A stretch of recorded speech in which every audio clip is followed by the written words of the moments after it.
Yeah, obviously, I'll recap the game in a second, but we got, senior day coming up, so a lot of guys playing their last collegiate game, last guaranteed game of their life. So that should be an exciting time. Just want to say thank you to all the senior members of the student media. I know this is probably the last one, so good luck with life. It gets real pretty quickly. And then I'll finish with Bill Sisler, our video coordinator, is going to retire after the year, so I want to make sure I shouted him out. 26 years here, so Sis has been the man. He's been a great guy to work with. Wish him and his family all the best. And the kids love him. So speaks volumes about him as a person, and we love him. So happy retirement. We'll probably be calling him because we're going to need his help anyway. So keep your phone on, Bill. Recapping the game, I talked about with the weather, we talked about it what would have been a Tuesday game week. So, when it rains like that, the ball and tackling are the two most important things. It's always been like that in those kind of weather games over my career. And obviously we lost the ball battle 3-1. Two of them were absolutely critical in terms of the timing of it. And then, tackling wise, we did not tackle very well. We had over 20 plus missed tackles. I think they had around 10. So they tackled well. It was going to be a run the ball type game, especially with what they did. Their quarterback was struggling to throw it early on. So were we. So game kind of came down to that. We fought. We played hard. I thought the message all week was kind of, playing one play, resetting it. And your actions kind of determine the result. So not looking at the game as, a one-play event, but a 60-minute event. And I thought they were reminding each other of that on the sideline. They did the best they could. We had our chances. Take a lead 7-0, get it to 21-14. Even when it was 28-14, we were driving there. We had that fourth down, which was critical that we didn't get. Missed a couple field goals at the end of the half. So we battled, but I've said it before. I think playing Division I football, you're supposed to play hard. You're supposed to battle. Now we got to have more consistent actions to go out and win games. Heading into in a difficult year like this, what has the senior class been like to coach now as they approach their last game? Yeah, I think we've all had a challenge. I think when we got here, obviously I've spoken before about having to replace 67 spots. 46 went in the portal. Decided that this wasn't for them. I've also done my due diligence and tracked that, and not a lot of them are doing much of anything. So the guys that stayed, they believed in what we were preaching. And listen, progress is not, as fast as anyone wants it. But the returning production from a lot of those guys have, from where they were to what they are now, I'm proud of them. Has it been good enough? No, we all know that. But, give you a couple examples. Like Gibby goes from 23 career catches in his time here. He's got 53 this year, and he missed 2 games. Right? Tyler Martin had 27 tackles last year. He's got 94 now. Rashad Henry had 1 tackle last year. 1. Now he's got 63. So the guys that stayed, they stuck it out, whether they were an underclassman. But in terms of the seniors, I give them credit. They could have ran. Hopefully what they're learning from this experience is that, in life, you do the right things inside the walls, but sometimes outside your house, it doesn't go your way. So I'm proud of them for keep fighting. We got 6 days left. Time's ticking. So my message today in the team meeting was you got to enjoy this moment. You got to own the 6 days. We will do everything we can as coaches to get them lined up and go play, and I hope they just enjoy their time here, and hopefully, as a man, they come out better. Bowling Green, another very run-heavy team. They have 4 running backs with over 200 yards. What kind of adjustments are you looking to make in the run game? Yeah, we got to be more violent. We got to get downhill, and we got to tackle better. I think with their quarterback situation as well, they've played a couple guys. Some guys are injured. Who knows if they'll be back or not? They had an OC change. So the last 2 games, similar, but everybody has their own stamp on it. So they're going to line up in 13 and 12 personnel, and I don't know why you wouldn't after the last 2 games. So we got to fit things. We got to tackle well. We got to put our face on people. It's a violent game, so we need to play like that. And, hopefully if we can tackle better, that should put us in hopefully some situations on 3rd down where it limits seeing some things. 3rd and shorts are just, and 4th and shorts are difficult. But yeah, their backs are they play for a Heisman Trophy winning running back. So their backs, I understand why they're, 14's a scary dude. 26 has got pop. He's a great returner. But we're going to be challenged again, and their O-line plays nasty. I love O-lines that play nasty. I was with 55 at Rutgers for a little bit. Loves the game, plays it hard, and you can tell they're passionate about the way they play. So we're going to have to come out and match that. Obviously, AJ goes down. B-Rose, like you said in post-game, he goes down. Left with Grant Jordan and Will Perry, Zach Lawrence. What's the quarterback situation going to look like next Tuesday? So AJ and Brandon are probably out for the year, waiting on MRIs. Obviously, I don't think 6 days is enough time to get them back. So we're gonna have Grant, we'll have Will, we'll have Zach Lawrence. And just looking through it with Coach Green before, if those all go down to season ending and a couple more guys that we can't get back, I'm looking at it right now. We have about 20 season ending injuries. The crazy part about that is what we can control, we did. Soft tissue, all those kinds of things. I mean, we have broken ribs, torn Achilles, broken collarbones, 2 broken shoulders, about 5 knees. So it's a violent game. But what I just answered that question with returning production on the roster, new guys' injuries, it's been a challenge. And that's why I give these guys credit. They've come out and they've tried to do everything we've asked them to do. It just hasn't been good enough. So, we'll have to be ready. We're going to have to protect Grant. He's a runner. That's what he likes to do. He took a shot on our sideline. I thought he was going to be out. He popped right back up and went back in. He loves to compete. I love that about him. So we'll have to be ready. And Will and Zach this is go time now. Like this, they got to be ready. What have the last 2 weeks been like in practice? Yeah, I think we've had to adjust. Like we're not able to practice tomorrow because of the injury, so we're going to walk through again. We did that on a short week. I thought the guys did a good job of taking that in. So really it is a 7-day window, but we're going to treat it a little bit differently. So we're going to have to walk through, get our first and second down game plan that way.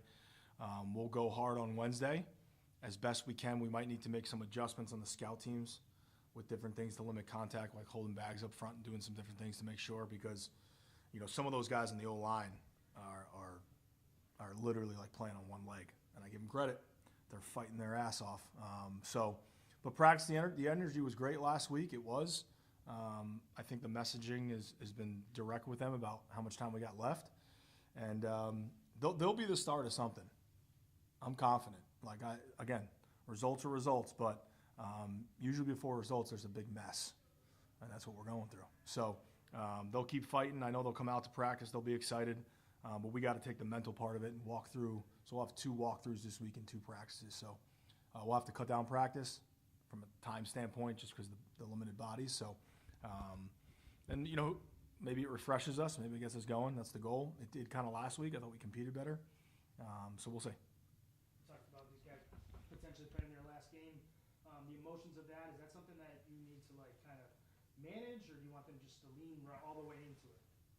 Yeah, I hope they lean 100% into it. Just because, I think it's something that's special. Nothing in their control after this game. Whether or not they get an opportunity or not, or what they want to do with their life. So I think they'll be anxious and nervous like they always are, but hopefully it provides us a spark, to go out with an opportunity to win the game, and we have an 0-7 MAC team versus a 1-6 MAC team. So they certainly have competed better in theirs. I think they have 3 losses by 1 score, and they beat Toledo by 1 score. So it's going to be a great opportunity. They kind of moved the game up into a window that I'm sure, besides Law and Order SVU, a couple programs, Days of Our Lives, whatever. So hopefully people get to watch it. They'll probably be out at the bar getting ready for, the hangover Wednesday that's going to happen the next day. So we got a great environment, got a great platform, and that's what I mean. You got to enjoy it. You got to own it. So I'm hoping that it provides us a spark. I think it should. I think they should be excited to go out and compete as hard as they can. Coach, wide receivers, Kenyon Massey goes down, season ending. Kizzy Johnson announced before the game, season ending. Elijah Pedro in there, Dallas Elliott plays. What's that room looking like going into the last week of the season? And who are guys you expect to step up and maybe show some spark going into next season? Yeah, Pedro obviously is a guy who got his first start, played hard. got a touchdown catch on a scramble. So it was a great experience for him. And I think that room has been through a lot. Our returning most productive guy was Ty, and he's out for the year early. Gibby's been up and down in terms of injury. So there's been a lot of guys that gotten opportunities and stepped up. J-Mac got injured early, which has hindered him this whole year. So the guys like that, I know Dallas wants a couple of those catches back, which certainly we all do. But I'm excited. Like what I saw on offense is, guys like Pedro, Jax, Elijah Faulkner. It's exciting. But that room in general, we're gonna have to throw the ball. We got to pitch and catch, and at times we haven't done that very well. So I'm just excited about the opportunity for those guys to go out. And when you're young, sometimes you kind of don't think about the situation, the circumstance. You kind of go and play. And hopefully our seniors that have these last 60 minutes left can just kind of erase this thing, have the mindset of being 0-0 and try and be 1-0. So just excited, but hopefully they get in a big-time moment and they can make a play. Do you get a sense of how much a win this week would mean to the group? Yeah, I think certainly it will provide validity to what we've been talking about since I've been here. I think that'll hopefully give some of those guys going into the next wave of their life some confidence in that. And, I think for us, it's just, again, it will prove that you never know when it's going to happen.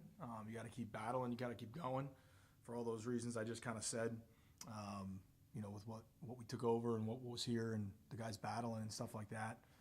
So I'm hoping they get it. If you do get it, it's the first time something's been done since 2021. That could be a positive going into the offseason. I think it'll prove some points that you can never give up, you can never quit. And a lot of stuff's messy before the results you want. So hopefully we can do that. Win or lose, what are the adjustments you've thought about making in recruiting and coaching heading into next season? Yeah, I think in recruiting it's about keeping this group together. I think I've talked before about, the impact of the one portal window is going to be, you can already see it. I saw a bunch of Akron guys, they're done and their guys are flying in. So those conversations will start to happen for us once we get back from break, and everybody has the right to use it in their own way, us included. And I think we need to build the roster with better talent. It's the bottom line.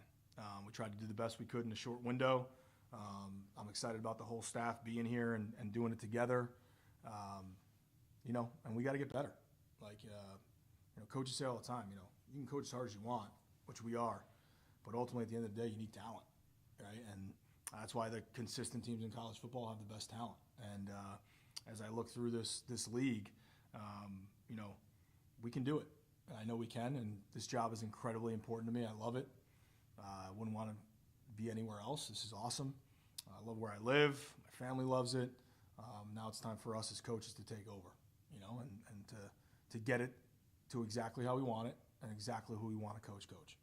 And it's going to be hard, though. Not going to be able to sell wins, right? And it's about the belief in the vision moving forward. Obviously, for recruiting, a lot of our guys in this 26 class, you better be ready to play. That's the opportunity to go play, right? And I know a lot of them are excited. We have OVs coming up this weekend. We got OVs on Thanksgiving weekend. So we got to finish this thing strong and get them to December 3rd. And then ultimately, the portal swing will start to happen officially in January. The portal thing will start to happen. So it'll be the next 2 months are going to be wild for college football in general, but also for us making sure we make the right decisions with the type of people that are obsessed with football to go out and play hard. You alluded to Coach George. What's it like to coach against a guy like George? Yeah, I met him at Media Day. He's gigantic, is the first thing. When you stand next to someone like that played running back, it's pretty impressive. And, I think he graduated, 96, 97, somewhere around 95, somewhere around there. So, you remember him, all the plays, rookie of the year in the NFL, I think his first year. And he's done a great job. He did a great job at his last stop. And I'm sure we'll have some conversation about what he's going through, what I'm going through. That's usually before the game. But it's awesome. I think this game gives so many people an opportunity. Someone like myself that was a Division III player, someone like him that's a Heisman Trophy winner. This game kind of can touch everybody. So it's gonna be awesome. And I know the one thing is you can tell how his team plays. They play exactly like he played, which is violent, downhill. And respect it. So we're gonna have to show up and match that for sure. Do you have an idea right now, at this point in time, of some of the guys that are bought in and will stay, or is that something that'll, happen throughout the next few weeks? Yeah, I think I have a pretty good gauge on that, just from body language and all that kind of stuff. That's part of the game. That's the portal error, and I think that's what we exactly need to get right. Is who wants to be in this situation, this circumstance, but it's not permanent, and who has the what to go and change it. But I'm sure guys have maybe already made up their mind. That's college football. Anyone who tells you that that's not true is lying. And we just need to get through it. But until we have a face-to-face conversation, and that's the thing I'm going to demand, is we have a face-to-face conversation whether you're going or not. Because that was the thing that was startling to me going over the winter and spring. We had guys leave this place that didn't even talk to the head coach. So until we fix inside the walls, it ain't going to matter inside the paint. So just keep working at it. I'm really excited about the guys that I meet with on a weekly basis. Last 2 weeks ago, met with all of our freshmen, with Coach Green, me and Coach Green meet together with them, and great mindset, great energy in the weight room. They're going to be part of this change. So just got to keep working at it. And you mentioned not having enough talent this year. With the portal specifically, do you think that came from the shortened timeline, or do you think there needs to be changes in your methodology of IDing guys? Yeah, I think, explanations are facts, excuses are not, but the explanation to that would be, you get hired on signing day. I believe we signed 3 high school guys were signed. And then you go into the portal, you're trying to hire staff. I had 3 members of the old staff with me recruiting that are no longer here. We did the best job we could. But when you're trying to replace, what was that at the time, 21 to graduation, we were replacing 44 spots. In the matter before spring ball to have a spring team to practice, I think there was a necessity taking that had to go down. Not having the people in place yet to kind of do a deep dive on some guys. And ultimately, the pool that was there for us to kind of choose from before our rev share started on July 1st, you're not going to have the greatest of pickings. So I think we're in position now. I know there's been chatter out there about our number and what it is, but I'd be an idiot to use it all in this roster. So we're gonna save up, and we're gonna go and we're gonna attack. And then, they've given us, again, like Ryan, Chancellor, all these people, it ain't their fault. You're looking at the guy whose fault it is. So now it's up to us to go get it, right? We got to put together this team the best we can, and that's for the future. That's for after this game on Tuesday, because I know this team's hungry to get this done. So I'm excited about that. Obviously, Malachi going into the portal, first one. Did he have a conversation with you? And then was he transparent about that? Yeah, we had a conversation. I'll leave that conversation between me and him out of respect for both parties. He'll have to discuss those things with wherever he goes. That's all I'll say about that. Going back to the time, I know you've talked about the benefit of action and playing these games on national TV. What are your thoughts on the kickoff? Do you prefer that slot on national TV as opposed to a Saturday on ESPN Plus? Oh yeah, put us on a national platform, get our brand out there, because when we fix it, that's the most powerful thing. Think about recruiting now. Recruiting right now is everywhere. So I love it. I've really enjoyed it. I guess I'm kind of weird. I like weird things. So it's a little messed up, but it's awesome. You're driving around, you're flying on a Monday, flying on a Tuesday, playing during the middle of the week. Forget what day it is. It's fun though. I heard some of the hotel staff, they were joking when we were in the hotel. They're like, yeah, I think it's Friday night. I'm like, yeah, it's Monday. Even they're a little thrown off by it. But I think it's a great brand for the league. I think I've said before, the stability for us in this league is awesome. And when we get this thing right, it's going to be great for our university, great for our state. And I just think it's a platform that we need. Right now, certainly, the product that is out there, it's not a great platform for us, but we got to change that, and we will. What's the message you have to the students to get them out there on Tuesday? Yeah, you're probably going out and doing whatever you want on Wednesday, so why don't you get a head start on what you're doing? Come by and rally it up. I think it's always probably a little bit easier to get going off a hangover than it is sober. So come on out, have a good time. If you're of legal age, have some fun. I give credit to those guys that were out there last time swinging their shirts. Awesome. That's what we need. That type of craziness to believe in what we're doing.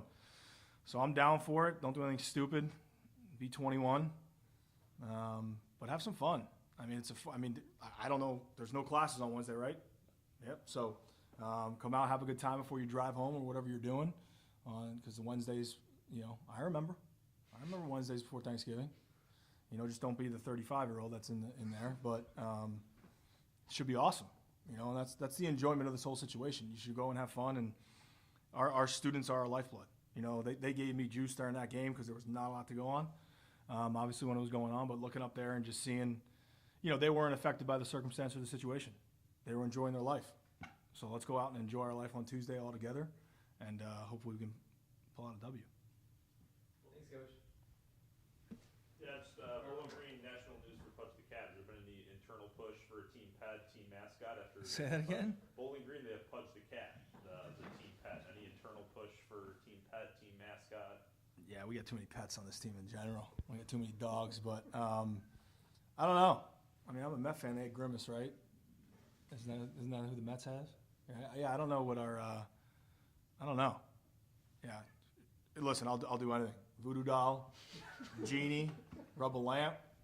I'm down for whatever you got. What do you have for me? I mean, they have a cat. I don't know. Maybe like a little Minuteman figure. Maybe. I don't know. Love that. Who's a cartoon Minuteman over the years? I mean, what's the guy's name in Pocahontas? John? Maybe John? Is it John? I don't know. I have an idea. Yeah, I love it. Let's do it. I'll provide a spark. Whatever you got. I love it. Thank you.